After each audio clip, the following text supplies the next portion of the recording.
अस्सलाम वालेकुम my YouTube family, कैसे हैं आप सब लोग। उम्मीद है ठीक ठाक होंगे। अल्हम्दुलिल्लाह मैं भी बिल्कुल ठीक ठाक हूँ। तो आज व्यूअर्स मेरे पास आ गए थे 3 केक्स के ऑर्डर एक ही जगह से। एक ही फैमिली के 3 ऑर्डर्स थे केक के, जिनके अंदर मैंने ओम्ब्रो इफ़ेक्ट बनाना सिखाया है एक चम्मच की मदद से। जी हाँ, इसके लिए आपको किसी भी स्पैचुला की, किसी भी पैलेट नाइफ़ की ज़रूरत नहीं है। जस्ट चावल खाने वाले स्पून की मदद से मैंने फ्रॉस्टिंग की थी इस केक की, और बेहद शानदार इसके अंदर मैंने ओम्ब्रे इफ़ेक्ट बनाना सिखाया था pink and sky blue cream के साथ। तो आज जो वीडियो है इसे मैं तेज़ तेज़ चलाऊँगी। आज की वीडियो में हम स्पंज वगैरह बनाना नहीं डिस्कस करेंगे, बल्कि आज क्रीम की फ्रॉस्टिंग को डिस्कस करेंगे कि कौन सी आसान सी टिप्स हैं जिन्हें अगर आप फॉलो करेंगे तो बहुत ही नीट फ्रॉस्टिंग आप कर लेंगे केक की। और जो बिगनर्स हैं स्पेशली उनके लिए ये वीडियो बहुत इंपॉर्टेंट है कि आपने कलर की मिक्सिंग किस तरह से करनी है, 2 कलर्स में अंदर ओम्ब्रे इफ़ेक्ट किस तरह से देना है। और जो सिंपल वाले केक्स अगर आपके पास आ जाते हैं 1 पाउंड्स के अंदर, तो उनका वेट आपने कैसे बैलेंस करना है और क्रीम से कैसे डिज़ाइनिंग करनी है। उसके साथ साथ आज की वीडियो में मैं आपके साथ केक पे जो की जाती है राइटिंग, उर्दू या फिर इंग्लिश में, दोनों तरह की जो राइटिंग है इसको हम किस तरह से करते हैं, क्या परफेक्ट मेथड है कि आपकी जो राइटिंग है बिल्कुल नीट इफेक्ट दे केक के ऊपर और इजीली जो है पाइप कर लें आप राइटिंग को। तो ये सारी बातें जो हैं, छोटे छोटे पॉइंट्स हैं जो आज की वीडियो में हम डिस्कस करेंगे। तो चलिए जी, अब नॉर्मल वीडियो स्टार्ट करते हैं अपनी। और यहाँ पे देखिए जी, मैंने केक स्पंज तैयार किए थे 3 पाउंड्स के। 1 पाउंड का मैंने एक अलहदा बेक किया था और 2 पाउंड का मैंने ये इकट्ठा बेक किया है। इसमें से मैं 4 लेयर्स निकालूंगी, जिसमें फिर मैं 1-1 पाउंड के 2 केक तैयार करूँगी। तो भी बस यहाँ पे मेरे पास 1-1 पाउंड केक के 3 ऑर्डर थे, यानी 3 पाउंड्स केक रेडी करना था मुझे।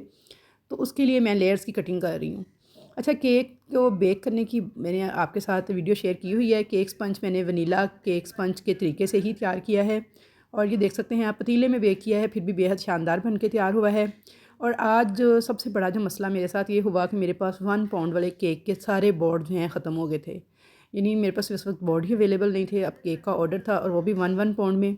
वैसे मैं 1 पाउंड केक का ऑर्डर बहुत कम लेती हूँ, लेकिन क्योंकि ये 3 पाउंड्स था और एक ही फैमिली का था, उन्होंने कहा था कि उन्होंने अपने किसी टीचर को गिफ्ट करने हैं, टीचर्स को गिफ्ट करने हैं ये केक, और उसके लिए उन्हें 3 केक ही चाहिए अलग अलग, 3 टीचर्स को गिफ्ट करने हैं। तो फिर मैंने ये ऑर्डर तो ले लिया, लेकिन उसके बाद जब ऑर्डर ले लिया तो पता चला केक बोर्ड ख़त्म है, केक बॉक्सेस ख़त्म हैं। तो फिर मैंने केक बोर्ड देखें, बड़ी ही जुगाड़ लगाते हुए ना 3 मुख्तलिफ़ टाइप्स के जो हैं घर से ही अरेंज किए, और इनको फिर मैंने इस तरह से तीनों केक्स को क्रम कोट कर दिया। अच्छा, क्रम कोट करने के बाद ना आपने फ्रिज में ज़रूर रखना होता है इसे, रात भर के लिए रखना होता है। लेकिन मैंने इसे रात भर के लिए नहीं रखा था, मैंने इन केक्स को 3-3 घंटे के लिए रख दिया था।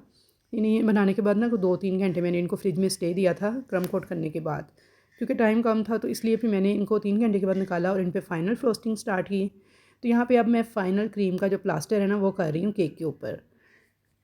अच्छा, आज का जो दिन था ना बड़ा ही बिजी था। आज के दिन ही मुझे ब्राइड टू बी केक का भी ऑर्डर था, जो मैंने आपके साथ 3-4 दिन पहले वीडियो शेयर की थी ना, ब्राइड टू बी वाला केक था जिसमें मैंने फ़्रॉक बनाया था फॉन्डेंट का। अच्छा, वो भी ऑर्डर ना इन्हीं ऑर्डर्स के साथ ही मुझे तैयार करना था। तो बस मैंने जल्दी जल्दी में ही ये केक तैयार किया, क्योंकि इसके फ़ौरन बाद मुझे ब्राइड टू वाले केक के लिए भी काफ़ी सारा काम करना था। तो वो भी बड़ा शानदार बन के तैयार हुआ था। तो यहाँ पे देखिए जी, इन तीनों केक्स को ना मैंने फ़ाइनल प्लास्टर कर लिया था। तो यहाँ पे मैं आपको एक टिप देती चलूँ, अगर आप चाहते हैं कि आपके केक की बिल्कुल ऐसी नीट फ्रॉस्टिंग हो, तो उसके लिए एक तो आपने क्रीम को बहुत अच्छी तरह से विप करना है। जब आपकी क्रीम प्रॉपर विप नहीं होती तो आपके केक जो है ना उनकी फ्रॉस्टिंग भी नीट नहीं होती। दूसरी टिप ये है कि आपने क्रम कोट करने के बाद केक्स को फ्रिज में रख के रेस्ट ज़रूर देनी है, कम से कम 4 से 5 घंटे। वैसे पर्सनली मुझे जो सबसे ज़्यादा अच्छा तरीका लगता है जिसमें केक बहुत नीट होता है, वो ये है कि आप रात के टाइम इसे क्रम कोट करें और फ्रिज में छोड़ दें ओवरनाइट। जब आप इसे मॉर्निंग में इस पे फाइनल प्लास्टर करते हैं ना, तो यकीन जाने इतनी आसानी से क्रीम सेट हो जाती है, क्योंकि केक बहुत अच्छे से ठंडा हो चुका होता है। जो हमने ऊपर क्रम कोट किया था वो भी बहुत अच्छे से ठंडा हो गया होता है, तो बड़ी अच्छे से क्रीम सेट हो जाती है और जल्दी जल्दी से ना केक नीट हो जाते हैं। तो खैर जी, ये थी एक छोटी सी टिप कि अगर आप चाहते हैं नीट फ्रॉस्टिंग करना, तो अपने केक को क्रम कोट करके ओवरनाइट के लिए आप फ्रिज में ज़रूर छोड़ दें। अच्छा, अब यहाँ पे देखेंगी मैं केक के ऊपर फाइनल प्लास्टर कर रही हूँ, और ये मेरा तीसरा केक है। अच्छा, यहाँ पे मेरे पास हार्ट शेप का जो था ना केक बोर्ड, वो 1 पाउंड का पड़ा हुआ था, तो मैंने वही यूज़ किया, क्योंकि एमरजेंसी थी। अब मेरे पास केक बोर्ड्स नहीं थे, बाज़ार से मैं इतनी जल्दी मंगवा नहीं सकती थी। तो फिर मैंने क्लाइंट से बात की, उनसे कहा कि मेरे पास इस वक्त केक बोर्ड जो अवेलेबल नहीं है 1 पाउंड वाले, तो जो अवेलेबल हैं मैं उनके ऊपर बना दूँ। उनको मैंने तीनों की पिक्चर सेंड की, उन्होंने ओके कर दिया कि ठीक है, बस अब केक बना दें, कोई बात नहीं, केक बोर्ड कोई सा भी चल जाएगा। तो फिर मैंने इसी केक बोर्ड के ऊपर ना इनको सेट कर दिया था। अच्छा, अब यहाँ पे देखिए, मैंने ओम्ब्रे इफ़ेक्ट बनाना है, यानी 2 कलर की क्रीम को आप किस तरह से सेट करते हैं। तो ये देखिए, मैंने एक पाइपिंग बैग में डाली हुई थी क्रीम, पिंक कलर की और एक थी स्काई ब्लू कलर की। दोनों के साथ छोटे छोटे से डॉट बनाए हैं और अब मैं स्पून की मदद से ना इस तरह से बिल्कुल लाइटली, देखिए आपने एक ही दफ़ा स्पून के ऊपर क्रीम को रखना है, सॉरी क्रीम के ऊपर स्पून का रखना है और इस तरह से हल्का हल्का हाथों के साथ ना इसे ऊपर की तरफ आपने लाइनें खींचते जाना है। तो ये देखिए ज़बरदस्त किस्म का ओम्ब्रे इफ़ेक्ट जो है बन चुका है हमारा स्काई ब्लू और पिंक कलर में। तो ये केक जो है ना ये ओरिजिनल में बहुत ही खूबसूरत लग रहा था व्यूअर्स, ऐसे लग रहा था जैसे किसी आर्टिस्ट ने ना कोई ड्राइंग बना के कोई कॉमिक केक बनाया होता है। इतनी अच्छी इसकी लुक आ रही थी। कैमरे में ये इतनी अच्छी लुक नहीं दे रहा, लेकिन ओरिजिनल में ये दोनों कलर बहुत प्यारे लग रहे थे और बिल्कुल ऐसी ही लुक आ रही थी कि जैसे किसी आर्टिस्ट ने ना इसके ऊपर पेंटिंग के साथ डिज़ाइन बनाया है। तो यहाँ पे देखिए मैंने फिर उसी क्रीम के साथ जो 2 कलर्स की थी स्टार बना दिए और पिंक क्रीम के साथ फ्लावर बना दिए। तो सिंपल से डिज़ाइन में बहुत ही खूबसूरत ये केक बन के तैयार हो गया था और बहुत ही खूबसूरत कलर स्कीम थी इस केक की।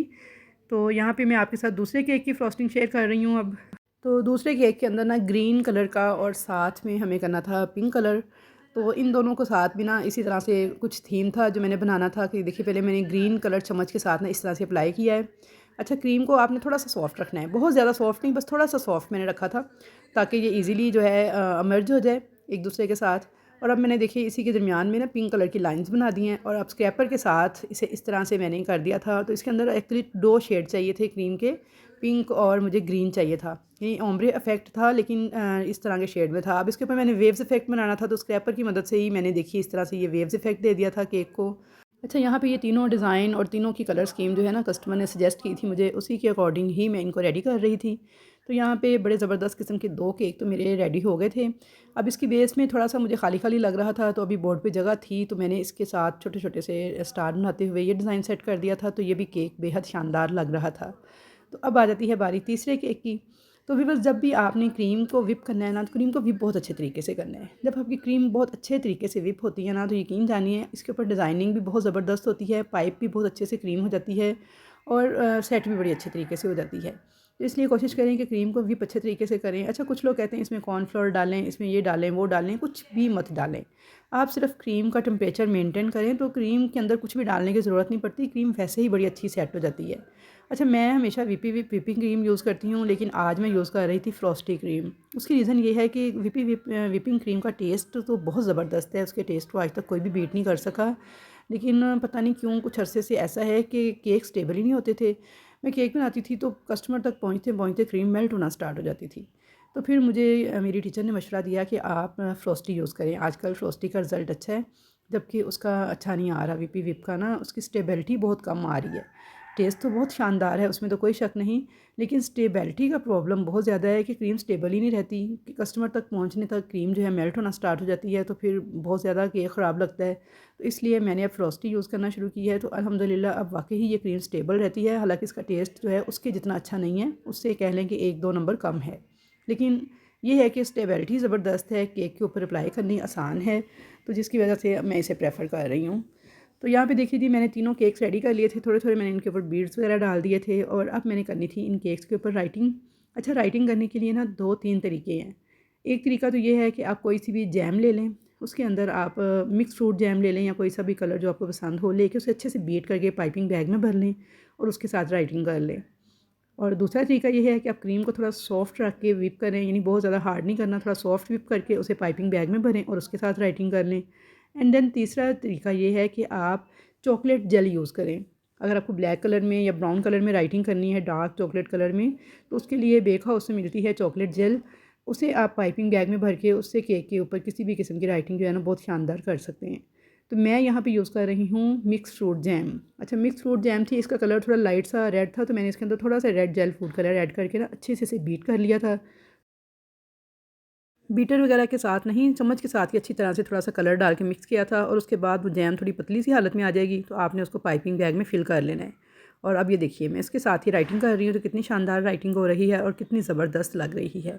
अच्छा, अब राइटिंग करते हुए कुछ लोग कहते हैं हमारी राइटिंग नीट नहीं आती, तो उसके लिए टिप ये है कि आप जब नई नई राइटिंग स्टार्ट करें तो हाथ के नीचे सपोर्ट दें। अच्छा, एक हाथ से लिख रहे हैं, दूसरे हाथ को उसके नीचे रख के सपोर्ट दें, तो बड़ी अच्छी राइटिंग हो जाती है। मेरी क्योंकि प्रैक्टिस हो चुकी है, इसलिए मैं तो अब इजीली बगैर सपोर्ट के भी कर लेती हूँ। अच्छा, बहुत ज़्यादा कमेंट्स के अंदर ये सवाल पूछा जाता है कि जी आप बेकिंग का सामान कहाँ से ख़रीदती हैं? तो मैंने डियर एक वीडियो बनाई है पूरी, जिसके अंदर मैंने फ़ोन नंबर्स, दुकानों के एड्रेस और तमाम चीज़ें मेंशन की हुई हैं कि बेकिंग इंग्रीडिएंट्स आपको थोक पे कहाँ से मिलेंगे, पैकिंग का सामान कहाँ से मिलेगा और तमाम चीज़ें जो हैं उस वीडियो के अंदर मौजूद है। उसका लिंक मैं इस वीडियो की डिस्क्रिप्शन में डाल दूँगी, वहाँ से जाके आप देख सकते हैं। अच्छा जी, तो यहाँ पे तीनों केक्स रेडी हो गए थे। अब कमेंट्स बॉक्स में आप भी बताइएगा कि आपको कैसे लगे। कस्टमर का फ़ीडबैक बेहद शानदार आया था। इजाज़त दीजिए, अल्लाह हाफ़िज़।